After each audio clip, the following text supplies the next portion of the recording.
cara cepatnya itu gini ya. 2 itu nanti jadi muatannya B. Nah, karena di sini 1 ya. Kalau nggak ditulis berarti 1. 1 ini jadi muatannya A ya. Nomor 11. Kenapa es mengapung di air? Jawabannya benar apa teman-teman? Sudah saya bahas pada pembelajaran sebelumnya. Misalkan yang pertama, karena pada masa padatan air yang sama dengan air dalam bentuk cair, volume air dalam bentuk padatan air lebih kecil daripada volume air dalam bentuk cairan. Oke, es itu mengapung di air.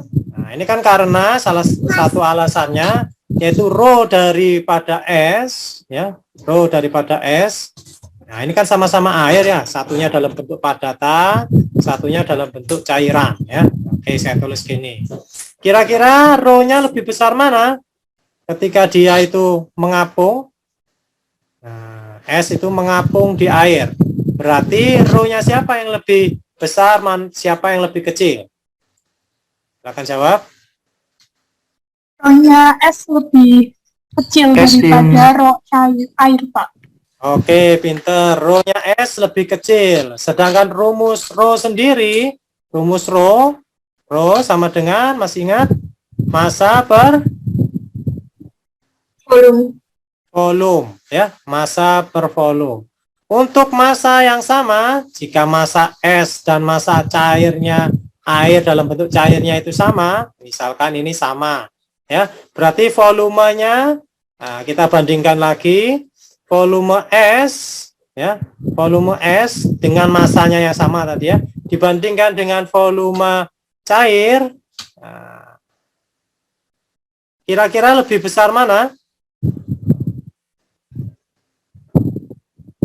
S rho-nya lebih kecil ya, S rho-nya lebih kecil. Dengan massa yang sama berarti volumenya lebih besar mana? S atau cair? Lebih besar S, Pak. Lebih besar yang S. Lebih besar yang S. Nah, seperti itu. Berarti jawaban yang A benar apa salah? Berarti jawaban A ini benar apa salah, teman-teman? Salah, Pak. Salah, Pak. Salah. Volume air dalam bentuk padatan, volumenya dalam bentuk padatan lebih kecil. Salah apa benar? Daripada volume air dalam bentuk cairan. Salah. Salah ya? Salah. Volume air dalam bentuk padatan air lebih kecil. Seharusnya dia lebih besar ya. Volume S-nya itu dalam bentuk padatan ini kan lebih besar. Next, yang B. Ikatan antar molekul air di padatan air kurang rapat dibandingkan dengan ikatan antar molekul air di cairan. Betul apa salah? Nah, di padatannya kurang rapat. Salah, Pak. Dibandingkan Salah itu, Pak. air di cairan. Oke, misalkan ini Anda belum tahu, kita tanda tanya dulu ya. Kita selesaikan yang sudah ada rumusnya di sini. Massa jenis padatan air lebih besar, betul apa salah? Salah. Salah ya. Salah, Pak. Ini sudah kita bahas tadi ya. Bentuk ikatan molekul air di padatan air adalah tetragonal. Nah, sudah pernah saya gambarkan. Nah, ini salah ya. Bentuknya adalah heksagonal. Lihat di pembelajaran sebelumnya kalau lupa ya. Next, yang E, terdapat ikatan hidrogen antar molekul air dalam padatan, sedangkan dalam bentuk cairan tidak ada. Ini juga salah ya. Semuanya itu ya tentu ada ikatan hidrogen ya, ada ikatan hidrogennya. Oke, ini juga salah. Jadi yang benar ini ya. Nah, jadi jawabannya adalah B ya. Ikatan antar molekul air di padatan air itu kurang rapat ya. Kurang rapat dibandingkan ikatan antar molekul air di cairan air ya. Karena kurang rapat, nanti volumenya itu dia lebih besar ya. Nah, volumenya jadi lebih besar. Dia bentuknya heksagonal ya. Nah, seperti itu. Jadi jawabannya adalah B. Nomor 12. Nomor 12 kira-kira jawabannya apa? Yang ditanya adalah pernyataan berikut yang salah ya. Nah, pernyataan yang salah. Oke, yang salah tentang pembentukan ikatan antara atom-atom adalah jawabannya apa? Dulu pernah saya gambarkan ya, hubungan antara energi. Nah, ini adalah energi potensial, teman-teman ya. Ketika saya menjelaskan tentang ikatan ya, pembentukan ikatan. Oke, seperti ini, energi potensial. Dan ini adalah berkaitan dengan jarak ya. Ini jarak antar inti. Nah, saya beri lambang R gitu aja ya. Nah, ini jarak. Oke. Lalu ketika atom-atom ini masih berjauhan, ya misalkan atom hidrogen dengan atom hidrogen ini masih berjauhan, maka energi potensial di antara keduanya ini masih nol ya. Nah, ini energinya nol, energi potensialnya nol. Lalu makin dekat suatu atom dengan atom yang lain, maka energi potensialnya makin turun ya. Nah, makin turun. Makin dekat lagi, turun lagi ya, seperti itu. Lalu misalkan sampai arah ke sini ya, sampai arah ini terjadi tumpang tindih orbital ya, tumpang tindih orbital, maka ini terjadi titik keseimbangan ya. Nah, titik keseimbangan ya, atau juga terjadi vibrasi kalau di ikatan itu ya. Lalu dari segi tingkat energi seperti ini teman-teman ya, energinya turun. Kalau diteruskan lagi nanti energinya bisa naik karena di sini sudah ketemu antar inti dengan inti, elektron dengan elektron. Ini terdapat gaya tolak yang lebih besar daripada gaya tarik antara elektron yang berbeda, antara muatan yang berbeda ya, antara elektron dengan inti. Dari sini ke sini ya, dari sini ke sini. Nah, ini yang disebut dengan energi ikat. Nah, ini energi ikat. Kebalikannya ya, kebalikannya dari sini ke sini.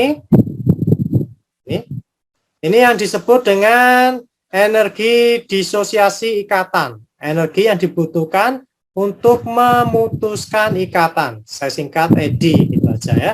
Kalau energi ikat, energi yang dilepaskan. Nah, Anda lihat di sini dari 0 menjadi minus ya, menjadi minus. Nah, di sini kan berarti tandanya minus ya. Nah, kalau energi ikat ini nanti nilainya itu negatif, misalkan negatif X ya. Kalau energi disosiasi ikatan karena arahnya beda berarti plus ya. Nah, nilainya sama plus X. Nah, seperti itu. Lalu menjawab pertanyaan ini tentang pembentukan ikatan ya antara atom-atom adalah daya tarik antar atom disebabkan kekuatan elektrostatik ya antara inti ini bermuatan positif karena terdapat proton ya, dan awan elektron. Nah, awan elektron ini bermuatan negatif. Oke, benar, elektrostatik ya. Nah, kalau beda muatan itu terjadi gaya elektrostatik ya. Ketika atom mulai saling mendekat, mereka hanya bisa tanpa terjadi penggabungan. Nggak bisa mereka bergabung. Oke, ini benar, ini juga benar. Yang salah ya, nah, pernyataan yang mereka hanya berdekatan jadi penggabungan inti karena sifat materi yang tak dapat ditembus. Oke, benar. Lalu yang C, ketika atom mulai saling mendekat, kulit elektron terluar dari atom akan mulai tumpang tindih. Dan hasilnya adalah energi tolak. Oke, benar ya. Nah, kulit terluar berarti kulit valensinya dari kedua atom mulai tumpang tindih ya. Nah, kalau tumpang tindihnya besar berarti ya makin besar energi tolaknya itu ya. Lalu penggabungan atom-atom tidak selalu disertai pelepasan energi. Oke, di sini dari 0 menjadi sesuatu yang itu arahnya ke bawah, ini kan negatif. Nah, berarti dia melepaskan energi. Nah, ini melepas ya, melepas. Dan pasti ketika atom-atom bergabung itu pasti melepaskan energi ya. Pasti melepaskan energi. Oke, melepas. Jadi yang salah ini ya. Karena di sini ada kata kunci tidak selalu disertai pelepasan energi, berarti ini salah ya. Nah, jawabannya adalah D. Energi tarik antar atom menyebabkan mereka saling mendekat. Oke, benar ya. Selanjutnya nomor 13. 4 unsur masing-masing A, B, C, D ya. Masing-masing mempunyai nomor atom 6, 8, 17, 18 ya. Oke, kalau kita pakai cara cepat seperti tadi ya. 6A. Oke, 6A lalu 8 apa? 8B lalu C-nya di sini adalah 17 ya. Lalu D-nya di sini adalah 19. Oke, cara yang tercepat menggunakan gas mulia tadi langsung aja 6 dikurangi 2. Berarti ini nanti jadi golongan 6. 6 dikurangi 2 kan 4 ya. Berarti ini golongan 4A. Nah, seperti itu ya. 4A. Lalu 10 apa namanya ini? 8 dikurangi 2. 4 kok nulis gitu, maaf ya. 4A, ini salah nulisnya ya. 4A, nah, seperti ini. Ini 8 dikurangi 2, ini adalah 6A ya. Ini pakai cara cepat. Kalau pakai cara lambat Anda pakai konfigurasi elektron ya. Ini ya 17 ini berarti golongan 17 dikurangi 10 berarti ini golongan 7A. Oke, 7A. Lalu ini 19 dikurangi 18. 19 dikurangi 18 ini golongan 1A. Sekali lagi ini pakai cara cepat. Jadi Anda bisa pakai beberapa cara ya. Nah, pakai beberapa cara. Oke, kalau golongan antara 6 sampai dengan 7 ya. 6 itu pun sebagian dari 4 ya. Ini cenderung untuk supaya dia stabil itu cenderung menjadi ion negatif ya. Saya gambarkan di sini adalah X- ya. X-. Kalau golongan 1A sampai dengan 3A ya. Nah, sebagian juga 4 ya, 4A misalkan demikian.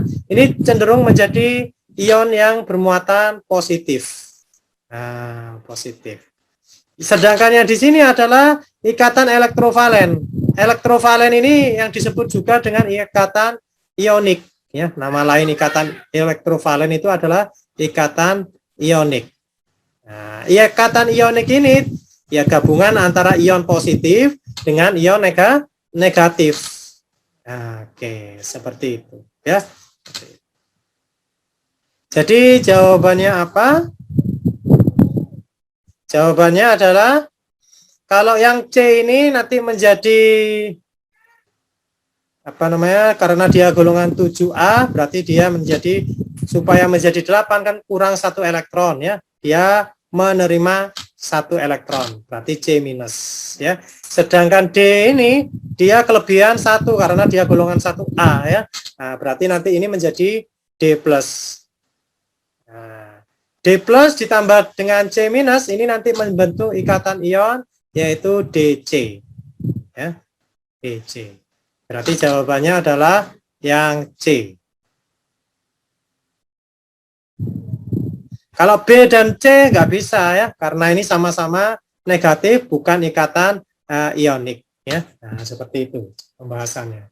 Suatu unsur dikatakan stabil jika jawaban nomor 14 apa teman-teman? Yuk, yang bisa. Unsur dikatakan stabil jika, contoh unsur yang stabil apa teman-teman? Unsur yang sulit bereaksi, contohnya apa? Stabil ini berarti sulit bereaksi ya. Nah, sulit bereaksi. Contoh unsur yang sulit bereaksi apa? Golongan Helium. Nitrogen, Pak. nitrogen. Golongan 8A. Reaksi ya. Golongan Reaksi 8A. golongan berapa? 8A.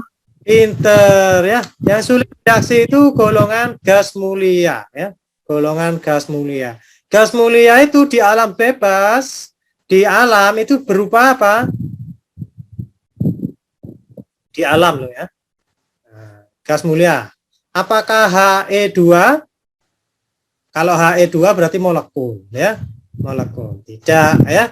Karena dia sulit bereaksi, dengan dirinya saja dia tidak berikatan. Jadi dia dalam bentuk unsur bebas ya. Jadi gas mulia itu dalam bentuk unsur bebas. Jawabannya adalah A ya. Suatu unsur dikatakan stabil jika di alam berupa unsur bebas. Karena itu nanti Lewis itu menggunakan teori oktet untuk menjelaskan ikatan ion dan ikatan elektrovalen ya. Maaf, ikatan ion dan ikatan kovalen ya. Kalau ikatan ionik itu atom-atom yang jumlah elektronnya itu tidak seperti gas mulia, maka atom-atom itu cenderung akan melepaskan atau menerima elektron ya. Sehingga ada atom yang melepaskan elektron, elektron yang dilepaskan diterima oleh elektron yang lain. Nah, itu ikatan ionik ya. Berarti nanti terbentuk ikatan antara atom yang bermuatan positif dengan atom yang bermuatan negatif. Ini serah terima elektron ya, supaya susunan elektronnya itu seperti gas mulia ya. Ikatan ionik ini ya. Tapi ada yang nggak sampai serah terima elektron ya. Hanya penggunaan elektron secara bersama ya, misalkan H hidrogen ya, hidrogen itu punya 1 elektron, ada lagi Cl ya, Cl ini punya 7 elektron. Nah, Cl punya 7 elektron, ini tidak sampai terjadi serah terima elektron, berarti elektronnya digunakan secara bersama ya, antara ini Cl digunakan juga oleh H ya. Oke.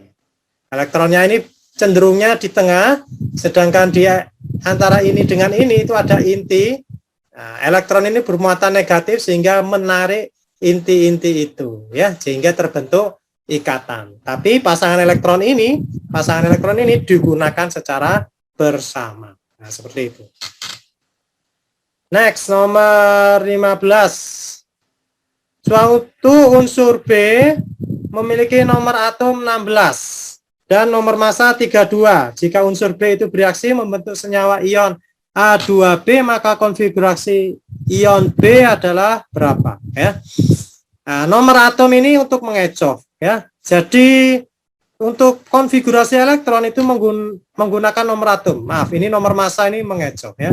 Nah, jadi ini tidak Anda gunakan nggak apa-apa, karena ini berkaitan dengan jumlah proton dan neutron. Nah, sedangkan ini kan berkaitan dengan jumlah elektron. Oke, kembali ke sini ya. Berarti nanti kita tuliskan unsur B. Unsur B di sini tadi nomor atomnya 16 ya, nomor atomnya 16. Kalau dari segi konfigurasi elektronnya 16 itu kan 2, berapa lagi? 8, lalu 6. Kan gitu teman-teman ya. 2, 8, 6. Ketika membentuk senyawa A2B, senyawanya A2B ya. Senyawa A2B ini bisa diionisasi, karena ini senyawa ionik ya. Diionisasi menjadi 2A, muatannya plus ya, ditambah dengan B, muatannya 2 minus. Kok bisa gitu Pak ya? Cara cepatnya itu gini ya, 2 itu nanti jadi muatannya B. Nah, karena di sini 1 ya, kalau nggak ditulis berarti 1 ini jadi muatannya A ya. Yang di awal itu biasanya yang positif, berarti ini A plus, sedangkan B muatannya 2 minus. Lalu angka 2 ini indeks, karena di sini A2 berarti A-nya ini ada 2. Oke, seperti itu. Karena di sini membentuk B2 minus, nah, berarti membentuk B2 minus. B2 minus, di sini kan tetap 16 ya. Tetap 16 ini. Karena ini berkaitan dengan jumlah proton. Tapi konfigurasi elektronnya jelas beda. Ini sama 28, ini ketambahan 2, ini 8 ya. Konfigurasinya adalah 288. Nah, ya. Next, nomor 16. 16, jawabannya apa kira-kira? Penggunaan bersama pasangan elektron dalam bentuk ikatan kovalen. Ikatan kovalen itu melibatkan apa?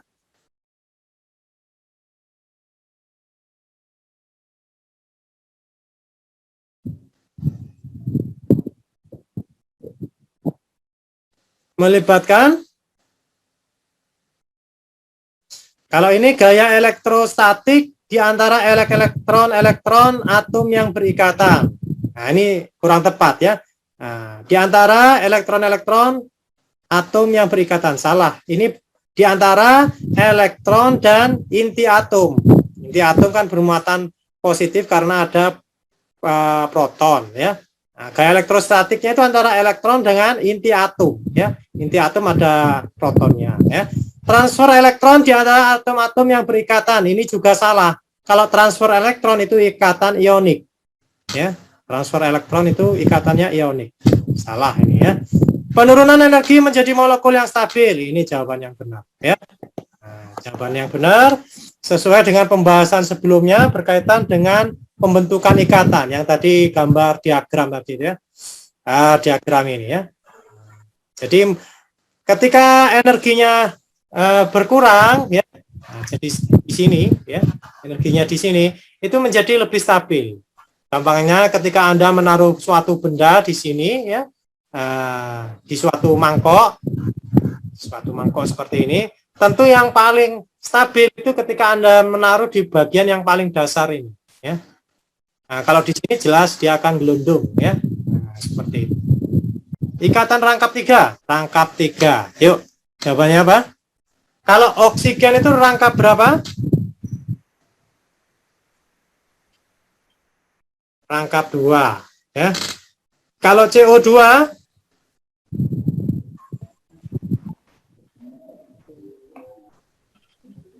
ini juga rangkap 2.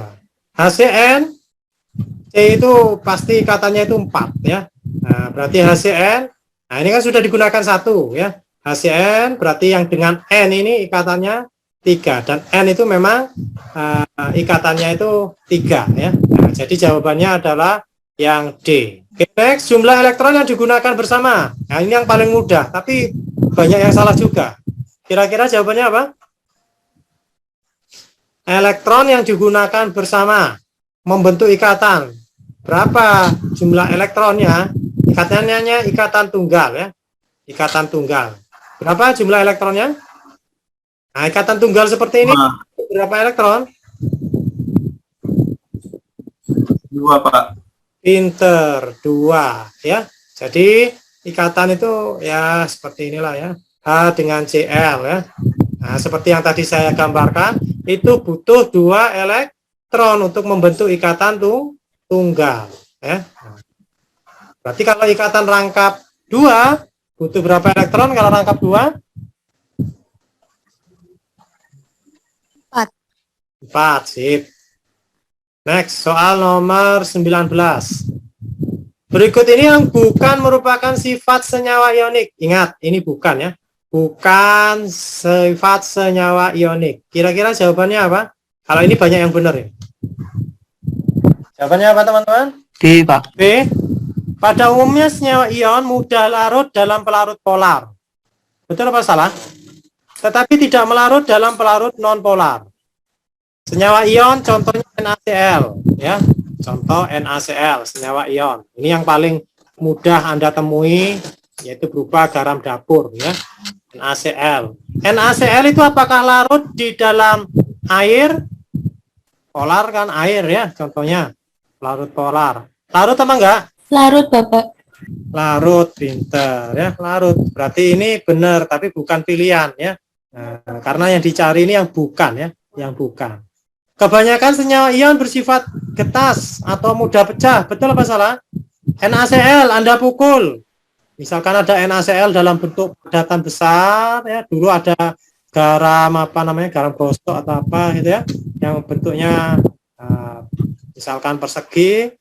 Nah, ketika Anda pukul, kira-kira dia udah rapuh apa enggak kira-kira? Ya, Anda pukul nih, ada garam, Anda pukul. Bersifat brittle, mudah pecah? Betul apa salah? Betul, Pak. Betul. Titik leleh senyawa ion tinggi, tetapi titik didihnya rendah. Betul apa salah? Betul, Pak. Sesuatu itu sebelum mendidih kira-kira ngapain dulu? Biasanya ya. Misalkan ada es, ya. Ada es. Ada es. Dia punya titik didih, titik leleh berapa es itu? Nah, misalkan ini adalah es batu ya. Ini es. Titik lelehnya berapa teman-teman? Es. Mudah nih ya. Titik leleh es. Pada suhu 0 derajat. Derajat 0 derajat Celcius. Kira-kira titik didihnya lebih rendah atau lebih tinggi daripada titik leleh? lebih tinggi. Lebih tinggi. tinggi. Berapa itu? 100 derajat. Oke, 100 derajat Celcius. Nah, ya memang titik didih itu lebih besar daripada titik leleh. Berarti jawaban D ini betul apa salah? Yang saya contohkan memang air ikatannya kovalen ya. Tapi untuk yang D ini, walaupun dia senyawanya ionik, ya senyawa ionik, tentu saja titik didihnya itu tetap lebih tinggi. Nah, di sini titik didihnya rendah, jelas ini salah ya. Nah, karena yang dicari itu yang bukan merupakan sifat senyawa ionik, berarti jawabannya adalah D ya. Kation dan anionnya di dalam padatan ion berikatan sangat kuat. Oke, ini betul ya. Karena terjadi gaya elektrostatik ya, positif dengan negatif. Padatan senyawa ion tidak dapat menghantarkan listrik. Oke, betul ya, tidak dapat karena dia terikat kuat ya, beda dengan lelehannya. Kalau lelehannya dia bisa menghantarkan listrik. Nomor 20, kenapa intan lebih kuat daripada arang?